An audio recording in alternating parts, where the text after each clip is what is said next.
America. I yield the floor. Mr. President.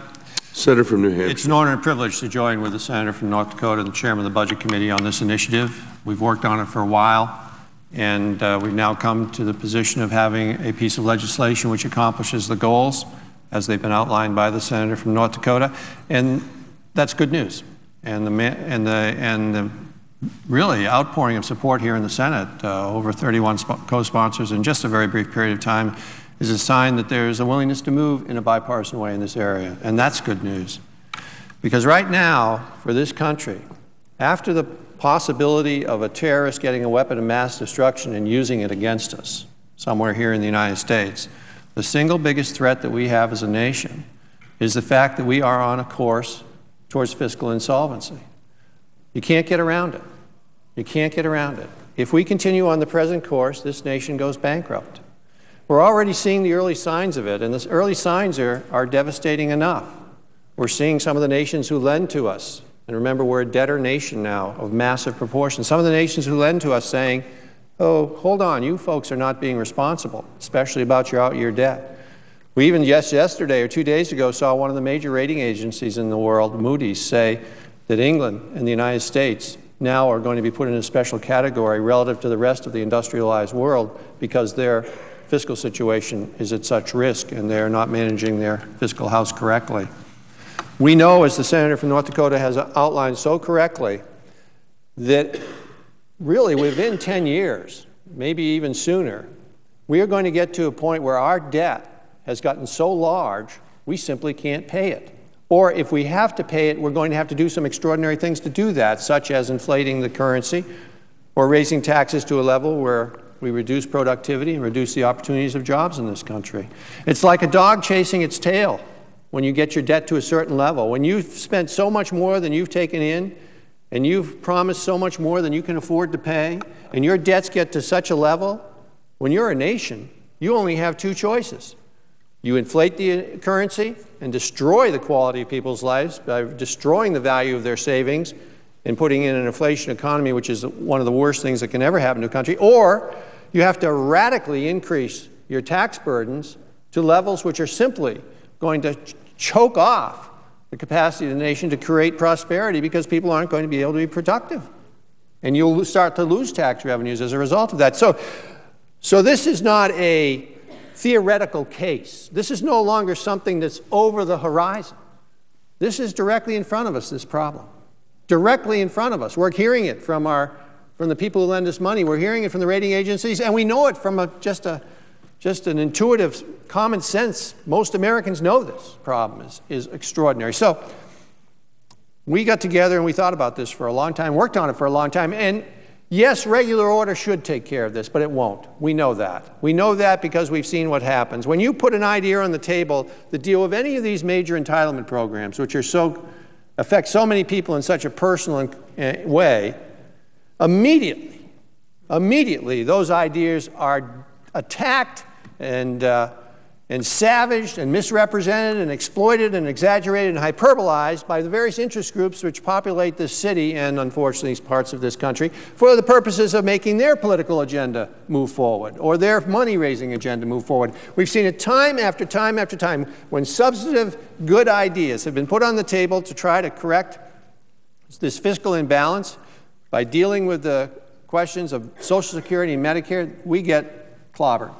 We get clobbered on the policy side. So we came to the conclusion, or tax policy for that matter, it's from the right and the left, the exercise is equally outrageous and equally destructive of constructive public policy. So we came to the conclusion that the only way you could do this is create a process which drives the policy. Rather than put the policy on the table first, say, here's the policy, and then have everybody jump on it and shoot on it and kick it and scream at it and then destroy it so it never even gets to the starting line for all intents and purposes. We decided, let's put together a process which leads to policy, which leads to an absolute vote. And the whole theory behind this process is basically three things. One, the process has to be absolutely fair and bipartisan. Nobody can feel that they're being gamed. The American people won't allow major policy to occur in these areas unless they are comfortable that the policy is bipartisan and fair. And so this process that we've set up is bipartisan and fair. It's 18 people. We decided to go with people who actually have a responsibility for making the decisions and who understand the issues intimately. 16, as mentioned by the senator from North Dakota from the Congress, equally divided, 8 Republicans, 8 Democrats, and two from the administration. And then supermajority to meet, supermajority to report, and co-chairmen being from each party. Then the second thing, that gives you your bipartisan nature. The second thing that was critical to this exercise is that it be real, that it not end up being a game. We've seen so many of these commissions end up being just, commissions. I have 5 minutes left. Just be commissions. Well, and they put their report out. They're usually very good reports, but they end up on a shelf somewhere. Something has to happen under this. And what happens is that when this commission reports of a supermajority, it comes to the Congress, and by supermajorities, it must be voted up or down. So there is an absolute right to a vote, and the vote occurs on the policies that are proposed. Critical to this, much along the lines of what we did with base closure, for many of the same reasons. You couldn't close bases politically, so we did this process of supermajority, not supermajority, but fast-track approval. The third thing which is critical to this is no amendments. Why no amendments? Amendments allow members to hide in the corners. It's that simple. Somebody throws up an amendment, even if it's a well-intentioned amendment, people go and vote for the amendment, and they say, the amendment didn't pass, so I'm not going to vote for the final bill. You can't have amendments in this process. You just got to have a policy that's put forward, and either it's a policy that's going to attract a bipartisan supermajority and therefore be a fair policy, or it's not. And if it doesn't attract the bipartisan supermajority, then clearly it wasn't well thought out. So that's the process we've come to. And the amount of sponsors we have, I think, reflects the fact that it's viable and reflects the fact that it's bipartisan. Here we got 12 Democratic sponsors already, 19 Republican sponsors. What else around here has that type of sponsorship that's serious legislation? This is it. And so I congratulate the senator from North Dakota for his efforts here. And I'm hopeful that we can get a vote on this. And then I'm hopeful that it can pass. And then I'm hopeful that we can get the White House support and get the House support and do this, because we're running out of time. And if we don't accomplish this fairly soon, the outcome is very simple. We will pass on to our children less opportunity, a lower standard of living, and a weaker nation than we received from our parents. No generation in American history has done that. But that's what we're going to do if we don't take action. That's exactly what's going to happen if we don't take action.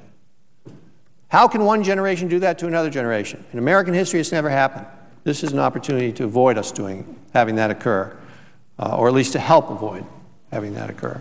And so I certainly hope that it will move forward. At this point, I reserve the balance of our time.